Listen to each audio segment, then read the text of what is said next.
Neste episódio, eu vou falar sobre o surpreendente fato de que o tempo ir para frente não é uma regra inviolável na natureza. A seta do tempo é apenas e simplesmente uma questão de probabilidade maior. Ou seja, por vezes o tempo volta para trás.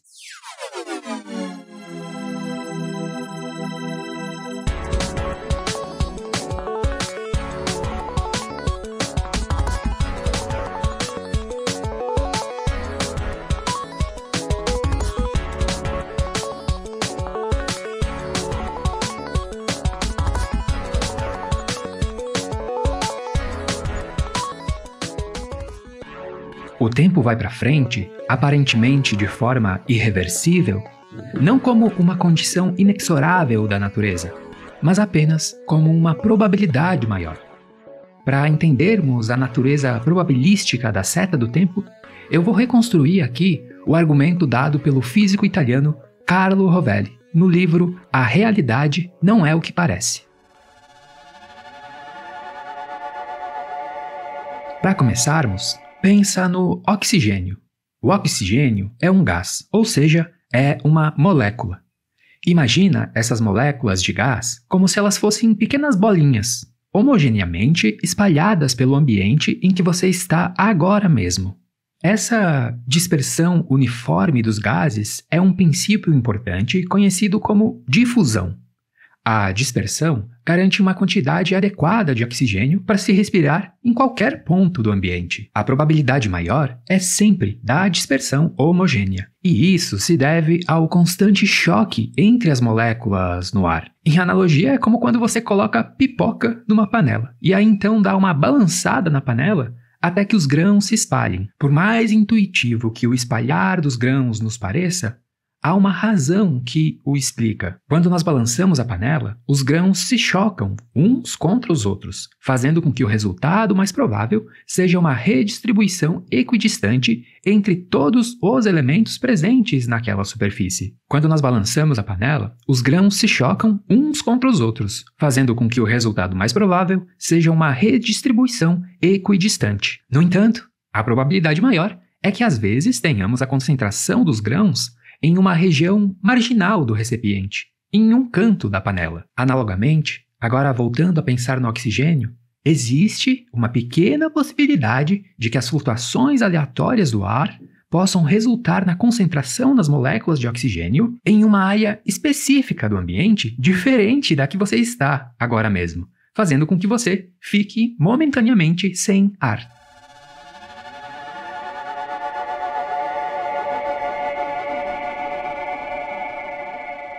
Até aqui, o importante é você manter em mente que o fenômeno da difusão é apenas uma tendência maior, não uma regra inviolável, certo?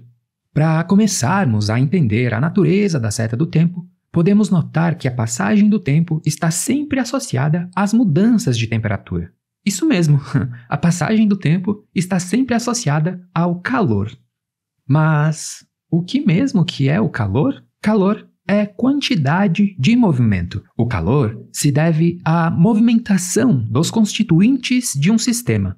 Por exemplo, quando você diz que está com calor, isso significa que as moléculas da sua pele estão se movimentando numa quantidade maior do que quando você diz estar com frio. Se você toma banho de sol, a energia luminosa incidida sobre a sua pele é o motivo da elevação de movimento. Quanto mais movimentação, mais quente. Por exemplo, o fogo.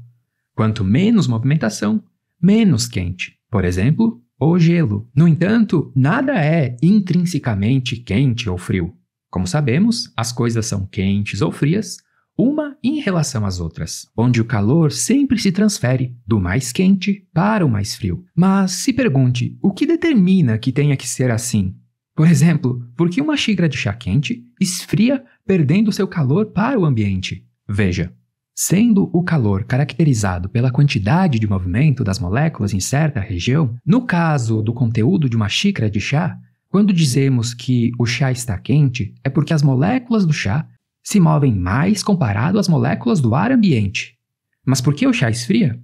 E preste muita atenção agora, Porque o número de estados possíveis que correspondem ao chá esfriar e ao ar um pouco mais quente é maior que o número de estados possíveis que correspondem ao contrário, que seria o chá continuar quente sem perder seu calor para o ar. Ou seja, o chá esfriar ao liberar seu calor para o ambiente é apenas uma questão de probabilidade maior, pois a regra que nos diz que o mais quente sempre vai para o mais frio é não mais que uma possibilidade maior. Eu vou explicar.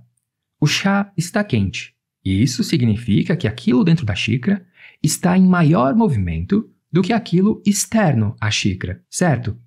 Então, a probabilidade maior é de que o calor da xícara se movimente para outros lugares que não a xícara, justamente por estar em maior movimento, fazendo com que o calor se disperse para o ambiente. Quer dizer, de tanto aquilo que está na xícara se chocar consigo mesmo, isso vai causando uma dispersão, análogo ao processo de difusão, que tal como a pipoca em uma panela, a tendência é a de um espalhamento homogêneo. Em outras palavras, tendo em vista que calor é quantidade de movimento, e que a xícara de chá estava com mais movimento do que o ar ambiente, este movimento maior, que é calor, tende a se espalhar homogeneamente por toda a região, xícara e ambiente, de modo a igualar o calor entre ambas.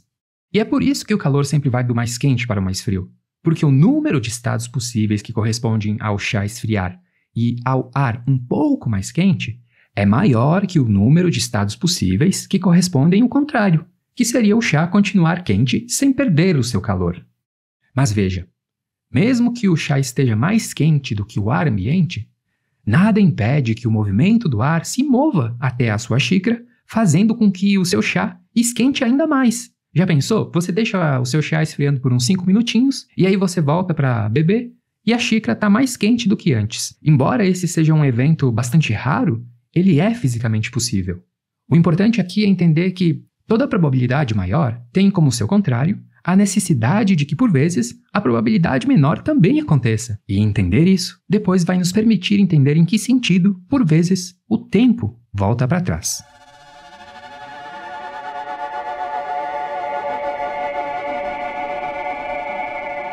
Antes de falarmos sobre o tempo, temos de entender melhor o que é o calor. Pois, como eu disse, a passagem do tempo sempre está associado às mudanças de temperatura. E para entendermos melhor o calor, podemos pensar sobre o vento. Sobre o vento. Você já se perguntou o que é o vento? O vento é uma coisa muito estranha se você parar para pensar nele. Porque, bem no fim, você entende que o vento nem existe, pois o que nós chamamos de vento é não mais que o resultado das trocas de calor. Quando o calor se desloca de regiões quentes para regiões mais frias, leva junto as moléculas de ar. E são elas que nós sentimos. Não existe propriamente o vento. Conforme eu expliquei, como há sempre mais moléculas em movimento em uma região mais quente em relação a uma região mais fria, é mais provável que aquelas que estão em maior movimento se movimentem antes para qualquer outro lugar que não o mesmo, e que aquelas que estão em menor movimento permaneçam próximas de onde estão justamente por estarem em menor movimento. Assim, enquanto as moléculas de ar das regiões frias têm uma tendência de permanecerem estáveis, as de regiões quentes tendem a se moverem para outros lugares, provavelmente lugares mais frios, pois como em lugares mais frios há menos movimento, há também mais espaço disponível. Mas, pelo contrário, digamos que o calor se movimente para uma região tão quente quanto ou ainda mais quente. O maior choque entre as partículas fará, inicialmente, com que as temperaturas aumentem. Mas depois veja que, como resultado final, nós sempre temos o mesmo destino, uma dispersão para outros lugares, para outras regiões mais frias, pois nas regiões mais frias há sempre mais espaço, pois há menos coisas se movimentando. E é por isso que o mais quente sempre passa para o mais frio, apenas como um acontecimento de probabilidade maior.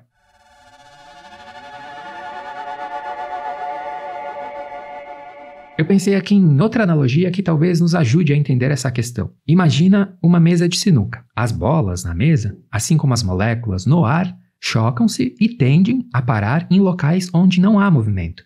Pois se elas começarem a parar em um local onde há movimentação, isto fará com que elas sejam novamente deslocadas até que por fim sejam jogadas em uma região calma, sem movimento, que vai permitir com que elas possam repousar, o que seria o mesmo que esfriar.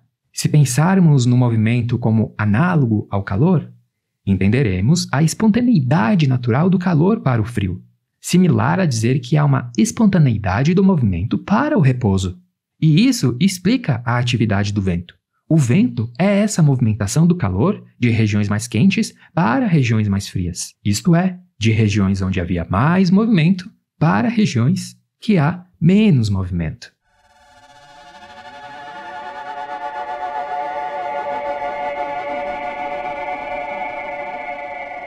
O tempo tem como aparente característica ir para frente e não para trás, certo?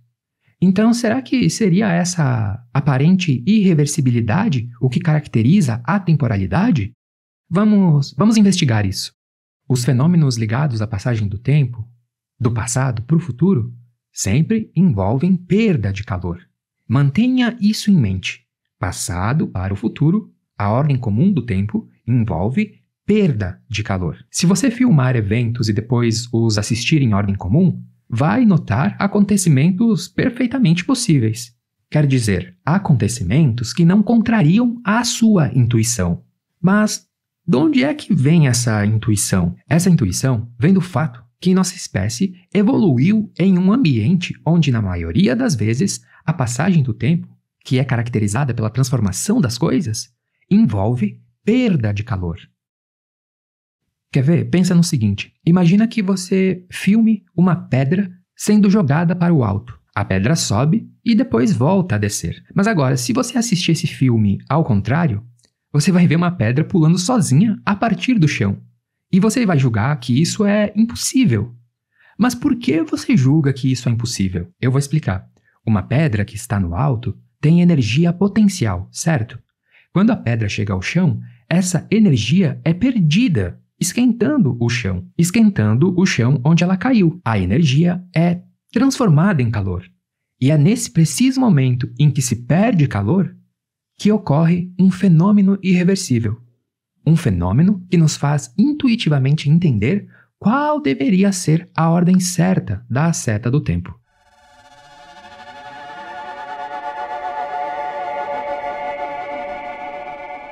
É sempre o calor, em última instância, que diferencia o passado do futuro. Por exemplo, uma vela queima e se transforma em fumaça. Mas a fumaça não se transforma em vela. A vela, quando queima, produz calor. Uma bicicleta envelhece com o tempo e se deteriora. Produz calor nos atritos. No último episódio, eu falei sobre o movimento contraentrópico da vida, que envelhecer seria a perda da capacidade do nosso corpo de resistir à entropia. Então nota que talvez seja por isso que nós intuitivamente julgamos que envelhecer vai do passado para o futuro de forma aparentemente irreversível, pois envelhecer produz calor. O importante aqui é entender que todas as vezes que há um fenômeno onde há perda de calor, há o que denominamos passagem do tempo do passado para o futuro.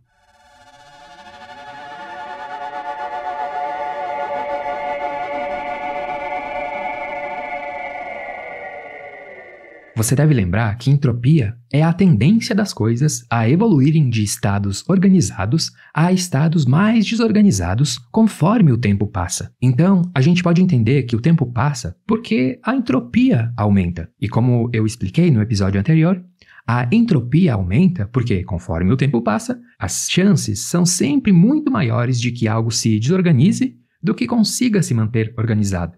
E é justamente essa probabilidade maior o motivo da seta do tempo ter uma direção predominante. No entanto, sendo apenas uma possibilidade maior, por outro lado, oportuniza que, necessariamente, por vezes, a probabilidade menor aconteça. Ou seja, por vezes, o tempo volta para trás. O tempo volta para trás invertendo a sua direção, isto é, fazendo o calor passar do mais frio para o mais quente. Isso seria algo como ver a cinza se reconstruindo no objeto queimado, o ovo voltando para a casca, o velho rejuvenescendo. E embora esse seja um fenômeno de probabilidade bastante pequena, ele não é nem um pouco raro, pois dado o tamanho abismal do universo, esse é um fenômeno que deve acontecer com uma frequência muito maior do que a gente consegue imaginar. No entanto, nós não percebemos isso acontecer, pois, como explica o físico Carlo Rovelli, quando voltamos ao passado, nossa mente faz do futuro do qual viemos uma lembrança que soa como passado.